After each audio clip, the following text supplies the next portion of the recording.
بسم الله الرحمن الرحيم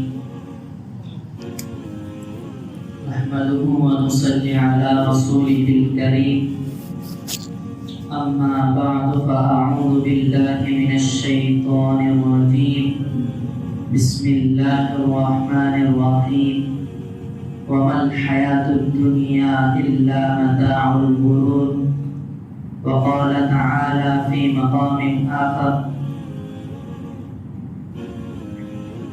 وما خلقت الجن والإنس إلا ليعبدون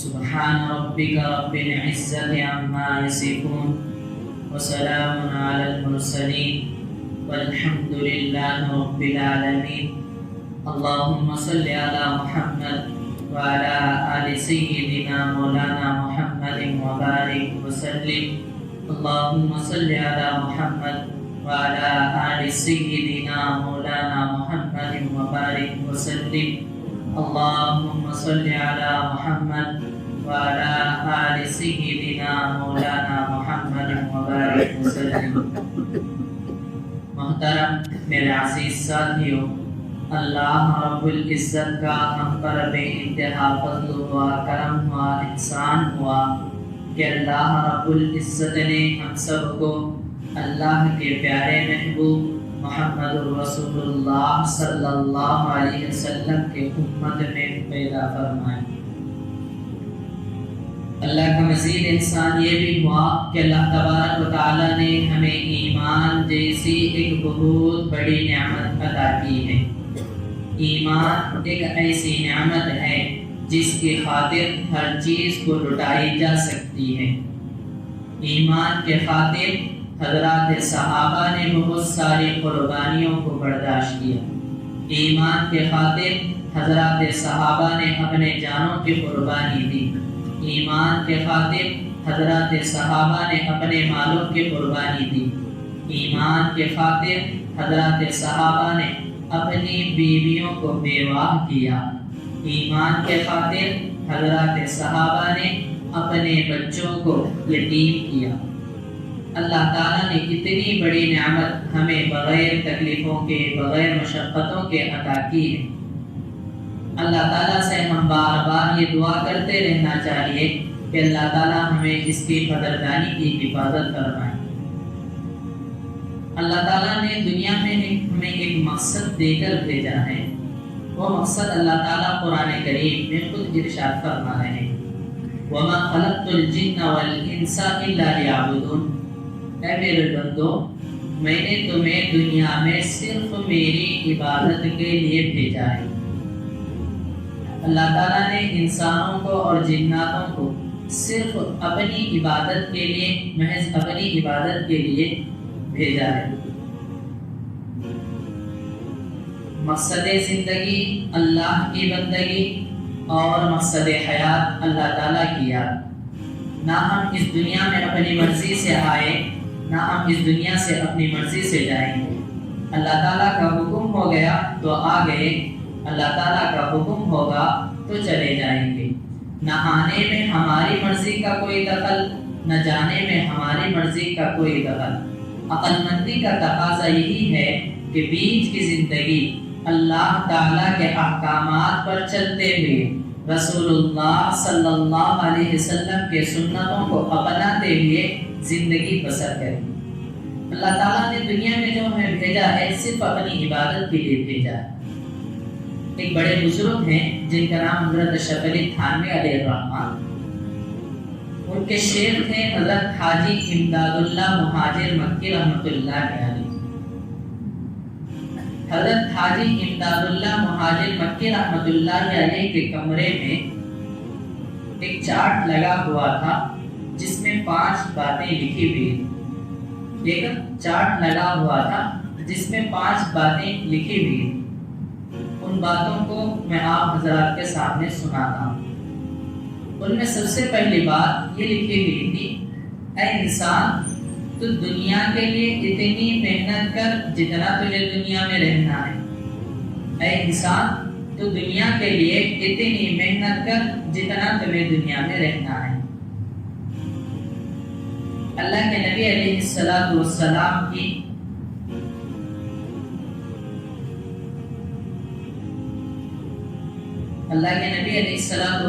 نے ارشاد فرمایا انسان کو دنیا میں 60 یا 70 سال رہنا ہے۔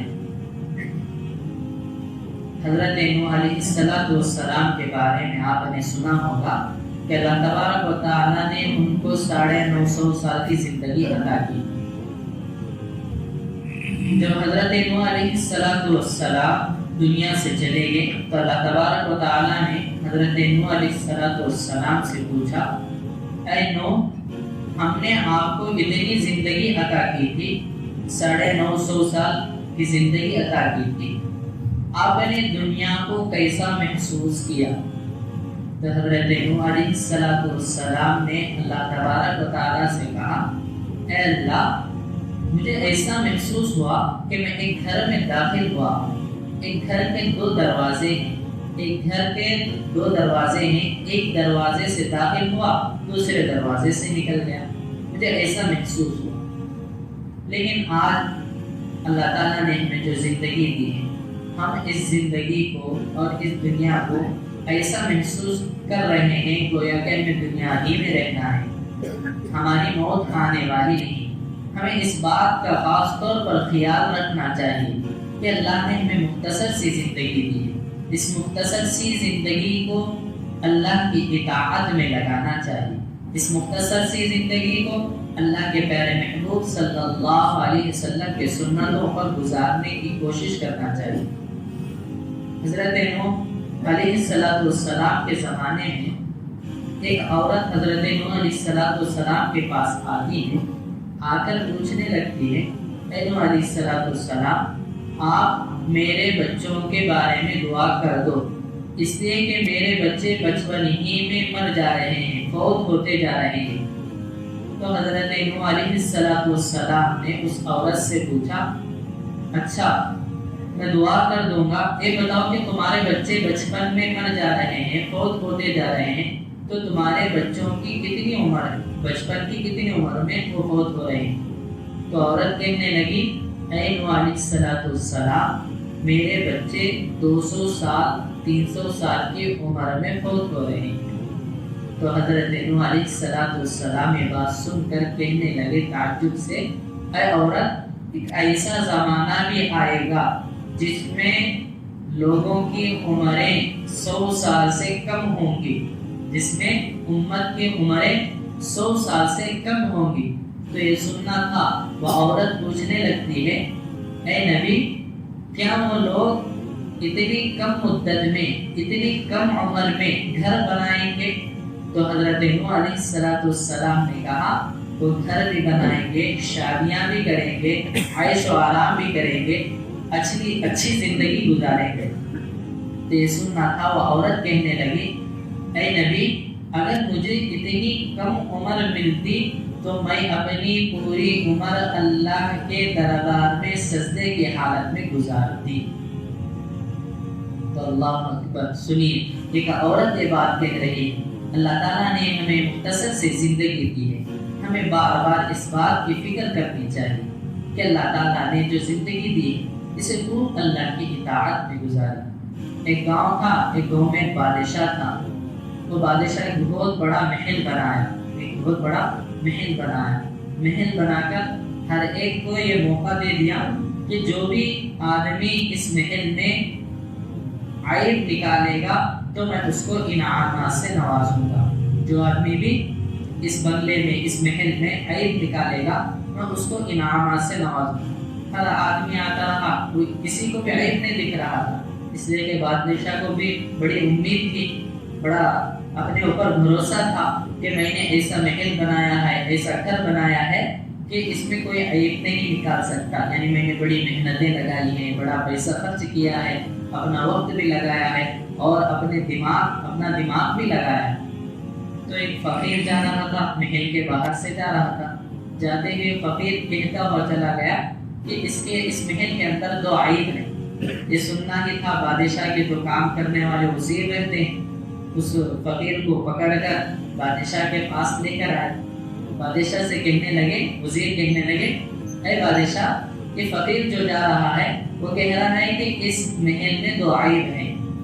تو بادشاہ یہ سن کر تعجب کرنے لگا، ارے میں نے اتنی طاقت لگائی، اتنا مال لگایا، اب تک کسی نے بھی اس میں عیب نہیں لگایا، نہیں نکالا، لیکن تو ایک فقیر ہے اور کہہ رہا ہے کہ اس میں 2 عیب پائے جا رہے ہیں۔ تو بادشاہ نے اسے موقع دے دیا فقیر کو، تو 2 عیب بتا دے، میں تجھے انعامات سے نوازوں گا، میں تجھے تحفے تحائف دوں گا۔ تو بادشاہ سے فقیر کہنے لگا، اے بادشاہ اس کے اندر جو 2 عیب ہیں، پہلا عیب یہ ہے کہ ایک محل آپ نے جو بنایا ہے یہ تو ہمیشہ رہنے والا نہیں ہے، ایک عیب ہے۔ دوسرا جس نے بنایا وہ بھی ہمیشہ رہنے والا نہیں ہے، یہ بھی دوسرا عیب ہے۔ تو بادشاہ سن کر حیران پریشان، حقیقت میں اس کے دماغ کے اندر یہ بات آ گئی، یہ تو حقیقی بات ہے، ایک فقیر تو ہے لیکن اس نے صحیح بات کہی ہے، نہ میں دنیا میں ہمیشہ رہنے والا ہوں، نہ میرا محل دنیا میں ہمیشہ رہے گا۔ بس اس بات سے خوش ہو کر اس فقیر کو انعاموں سے نوازا۔ تو اس سے بات معلوم، انسان کو اللہ نے جو مختصر سی زندگی دی، اس مختصر سی زندگی کو خوب اللہ کی اطاعت میں گزاری۔ اس مختصر سی زندگی میں نہ معلوم اللہ کے نبی علیہ السلام نے یہ بات تو فرما دی کہ 60 سال 70 سال انسان کی عمر ہے، اس کی کوئی یقینی بات نہیں، یعنی یہ بات یقینی نہیں کہ انسان 60 سال ہی جیے گا، 70 سال ہی دے گا۔ آپ لوگوں کو چند دنوں کے پہلے کا واقعہ معلوم ہوگا، سعودی عرب کے اندر ایک بڑا سا حادثہ پیش آیا جس میں 40 اور 2 افراد اللہ کے راستے میں شہید ہوئے۔ ان میں سے 18 افراد ایک گھرانے کے تھے، یعنی 3 نسلیں ایک گھرانے کے اللہ کے راستے میں شہید ہوئے۔ نہ معلوم انسان کی موت کب آئے گی، کہاں آئے گی، کیسے آئے گی، جیسے کہ اللہ تبارک و تعالیٰ نے قرآن کریم کے 21ویں پارے میں فرمایا، ان اللہ عنده علم الساعة وينزل الغیث ويعلم ما في الارحام وما تدری نفس ماذا تکسب غدا وما تدری نفس بأي ارض تموت۔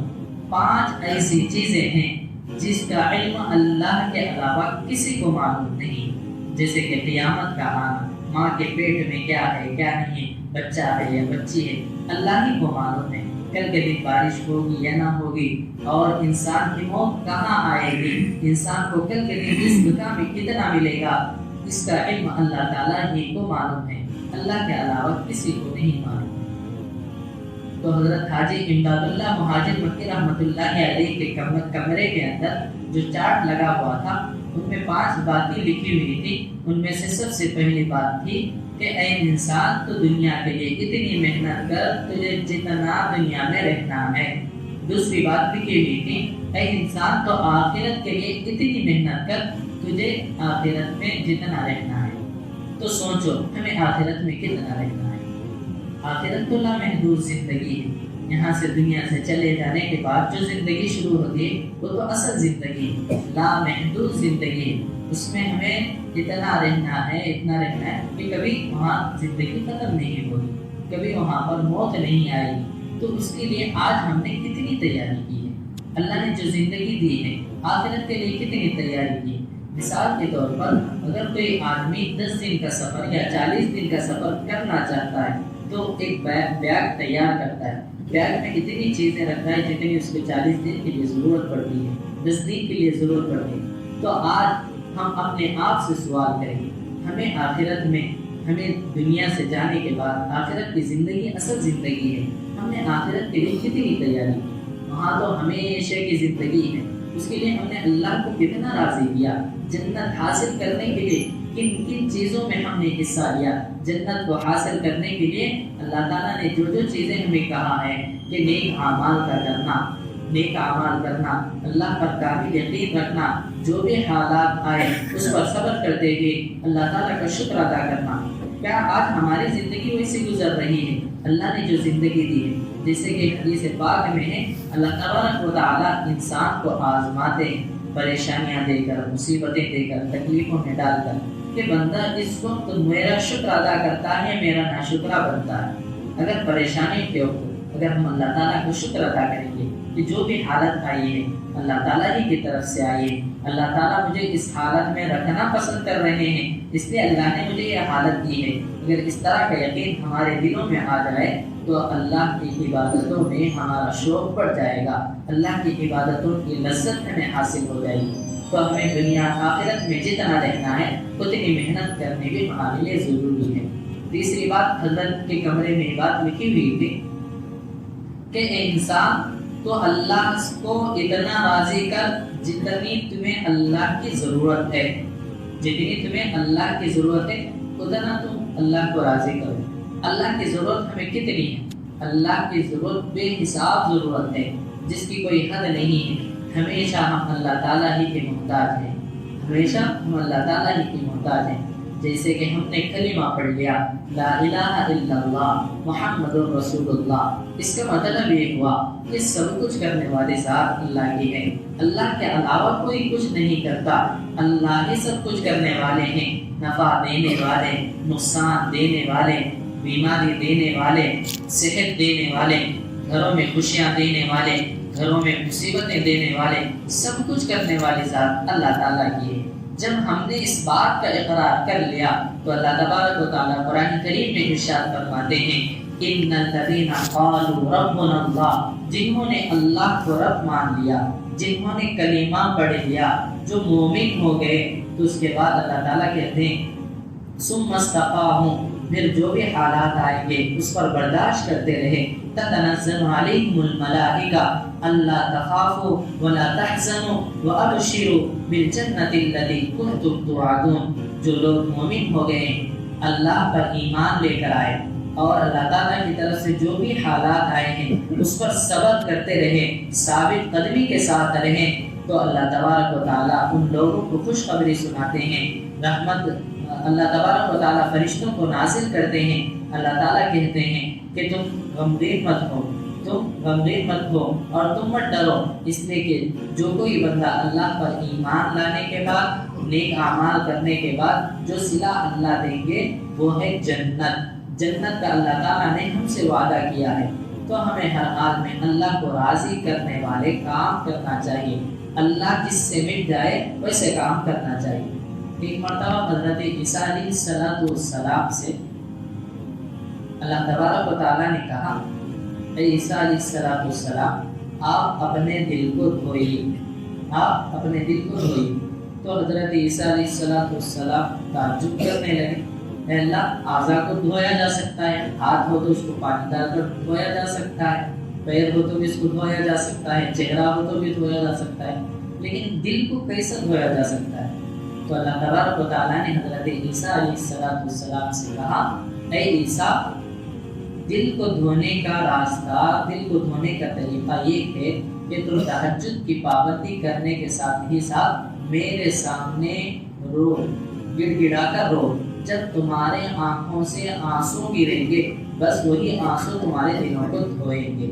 تو ہمیں خاص طور پر اس بات کا بھی خیال رکھنا چاہیے کہ اللہ کو راضی کرنے کے لیے اللہ کی جتنی ہمیں ضرورت ہے اتنی ضرورت کے لیے ہم کیا کیا کر سکتے ہیں، اللہ کو پانے کے لیے کتنی کوشش کر سکتے ہیں، ان تمام چیزوں پر عمل کرنا ہمارے لیے ضروری ہے۔ نمازوں کی پابندی کے ساتھ ہی ساتھ، نمازوں کے پابندی کے ساتھ ہی ساتھ اللہ کے جو احکامات ہیں ان تمام احکامات پر عمل کرنا ہماری ذمہ داری ہے۔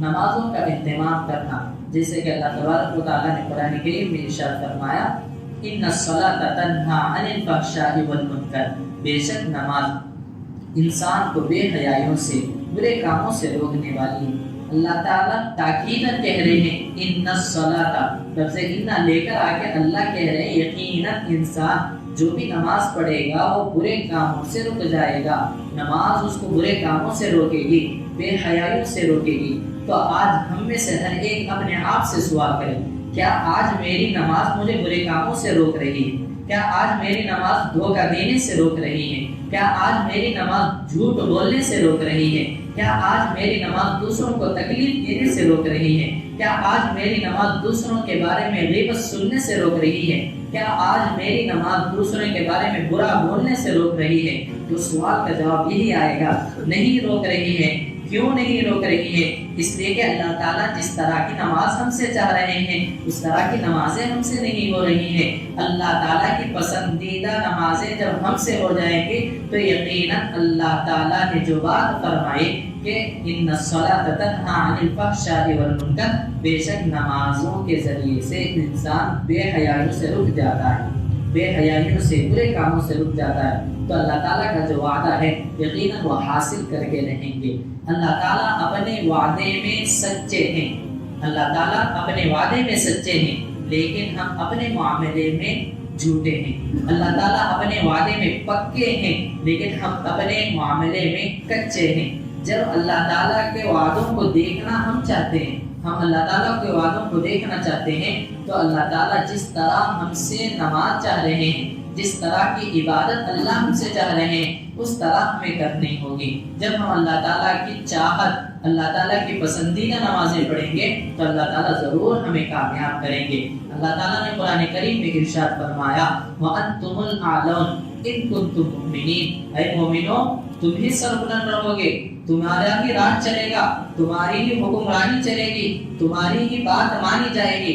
شرط یہ ہے، اللہ تعالیٰ ایک وعدہ بیان کر رہے ہیں اور ایک شرط بیان کر رہے ہیں۔ وعدہ کیا ہے؟ تم ہی سربلند رہو گے، وَأَنْتُمُ الْأَعْلَوْنَ، اللہ تعالیٰ کا وعدہ ہے۔ اللہ تعالیٰ ایک شرط لگا ہے، ان کنتم مؤمنین، بشرطے کہ تم مومن ہو۔ کامل ایمان والے جب ہم بن جائیں گے، اللہ کو جس طرح اللہ تعالیٰ جس طرح ہمیں زندگی گزارنے کو چاہ رہے ہیں اس طرح ہم زندگی گزارنے والے بن جائیں گے، تو ہر جگہ اللہ تعالیٰ کے وعدوں کو ہم دیکھتے جائیں گے۔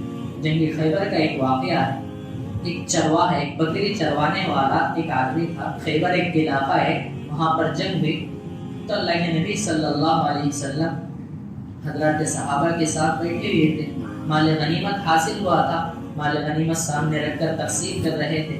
اللہ کے نبی صلی اللہ علیہ وسلم کے پاس ایک آدمی آتا ہے، بکریاں چرانے والا ایک آدمی آتا ہے، آ کر اللہ کے نبی صلی اللہ علیہ وسلم سے کہتا ہے اللہ کے نبی صلی اللہ علیہ وسلم میں آپ پر اللہ پر ایمان لے کر آنا چاہتا ہوں، کلمہ پڑھنا چاہتا ہوں، تو مجھے اس کے بدلے میں کیا ملے گا؟ تو اللہ کے نبی علیہ السلام نے کہا کہ تم ایمان لے کر آؤ، اللہ تعالیٰ تمہیں جنت دیں گے۔ تو آدمی اللہ کے نبی علیہ السلام کے ہاتھ میں ہاتھ دے کر کلمہ پڑھ لیا۔ کلمہ پڑھنا ہی تھا، پڑھنے کے بعد وہ کہنے لگا اللہ کے نبی علیہ السلام میں صرف اللہ سے اللہ کی جنت چاہتا ہوں، اس کے علاوہ کچھ نہیں چاہتا ہوں۔ اللہ کے نبی علیہ السلام نے کہا، وہاں پر مال غنیمت رکھا ہوا تھا، مال غنیمت حضرات صحابہ میں تقسیم ہو رہا تھا۔ اللہ کے نبی صلی اللہ علیہ وسلم ایک حصہ اس آدمی کو دینے کے لیے آگے بڑھے۔ حضرات صحابہ سے کہا کہ اس مال کو اس آدمی کو دے دو جو بھی ایمان قبول کیے۔ تو آدمی کہنے لگا اللہ کے نبی صلی اللہ علیہ وسلم میں مال کی چاہت کے لیے ایمان میں داخل نہیں ہوا، مجھے مال کا سرمایہ ملے گا اس لیے میں ایمان میں داخل نہیں ہوا ہوں، بلکہ وہ آدمی اپنے ہاتھوں کو لے کر اپنے ہاتھوں کو اٹھا کر گردن کی طرف اس طرح اشارہ کرتے ہوئے کہا اللہ کے نبی صلی اللہ علیہ وسلم میں تو اس لیے ایمان میں داخل ہوا ہوں، یعنی اللہ کے راستے میں شہید ہونے کے لیے میں ایمان میں داخل ہوا۔ چند دن گزر گئے، جنگ کا اعلان ہوا، اللہ کے نبی علیہ السلام حضرات صحابہ کو جنگ کے لیے بھیجے، تو اس میں سے یہ آدمی بھی جو ایمان لے کر آئے تھے اللہ کے نبی علیہ السلام سے اجازت مانگی۔ مانگنے کے بعد اللہ کے نبی علیہ السلام انہیں بھی اجازت دے دی۔ دینے کے بعد وہ صحابی بھی اللہ کے نبی علیہ السلام کے حکم کو پورا کرتے ہوئے جنگ میں چلے گئے۔ جنگ میں جانا تھا، جنگ میں، جنگ کے بعد حضرات صحابہ اللہ کے راستے میں شہید ہو گئے۔ اللہ کے نبی علیہ السلام کے سامنے لاشیں لا کر رکھی گئی۔ رکھنے کے بعد وہ صحابی جو تھوڑی دیر چند دن پہلے اللہ کے راہ میں چند دن پہلے اللہ پر ایمان لے کر آئے تھے، ان کا بھی اللہ کے راستے میں جہاد قتل ہو گیا ہے، وہ اللہ کے راستے میں شہید ہو گئے۔ اللہ کے نبی صلی اللہ علیہ وسلم ان کے سامنے کھڑے ہو کر مسکرانے لگتے۔ حضرات صحابہ حیران پریشان کہ اللہ کے نبی صلی اللہ علیہ وسلم ایک لاش کے سامنے مسکرا رہے ہیں۔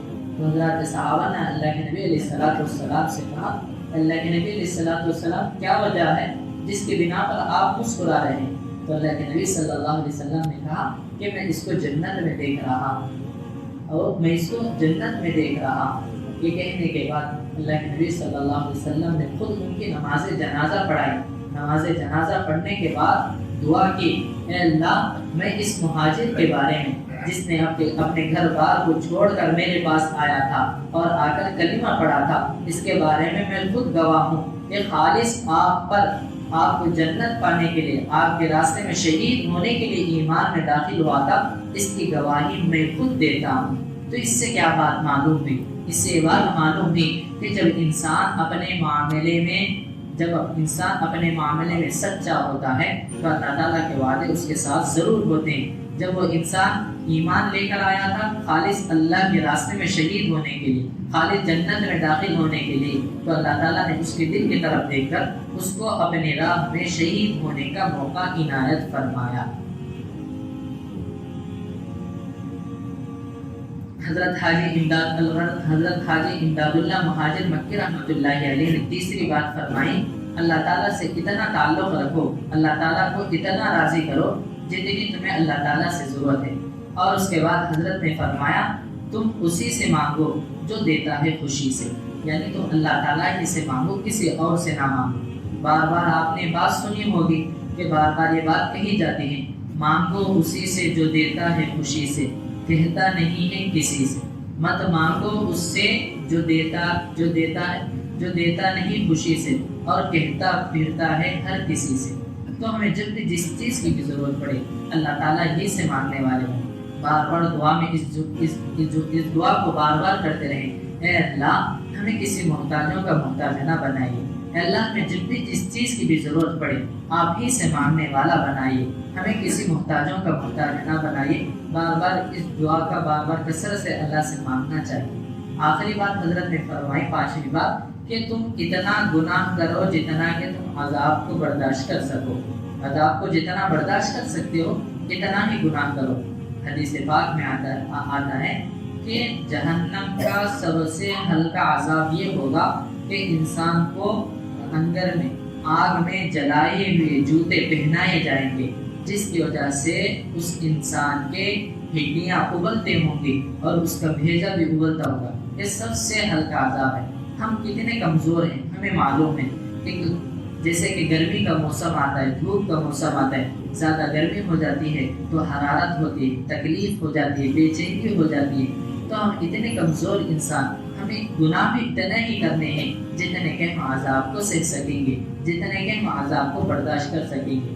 تو یہ 5 باتیں رہی۔ حضرت حاجی امداد اللہ مہاجر مکی رحمۃ اللہ علیہ نے اپنے کمرے میں ایک چارٹ لگایا ہوا تھا جس میں 5 باتیں لکھی ہوئی تھی۔ سب سے پہلی بات یہ لکھی ہوئی تھی، اے انسان تو دنیا کے لیے اتنی محنت کر تجھے جتنا دنیا میں رہنا ہے۔ دوسری بات انہوں نے لکھی ہوئی تھی کہ اے انسان آخرت کے لیے اتنی محنت کر تجھے جتنا آخرت میں رہنا ہے۔ تیسری بات لکھی ہوئی تھی، اللہ کو راضی اتنا کر جتنی تجھے اللہ سے ضرورت ہے۔ چوتھی بات لکھی ہوئی تھی، صرف اسی سے مانگ جو دیتا ہے خوشی سے، یعنی اللہ تعالیٰ ہی سے مانگ۔ اور 5ویں بات لکھی ہوئی تھی، اے انسان کو گناہ اتنا کر جتنا کہ تو عذاب کو برداشت کر سکتا ہو۔ اللہ تعالیٰ سے دعا ہے کہ اللہ تبارک و تعالیٰ ہم سب کو جتنی باتیں کہی گئی ہیں سب سے پہلے مجھے اور ہم سب کو عمل کرنے کی توفیق نصیب فرمائے۔ اللہ تعالیٰ نے ہمیں جتنی زندگی دی ہے اس زندگی کو خوب اللہ کی اطاعت میں، اللہ کے نبی علیہ الصلوۃ والسلام کے سنتوں میں گزارنے کی توفیق نصیب فرمائے۔ وآخر دعوانا ان الحمد للہ رب العالمین۔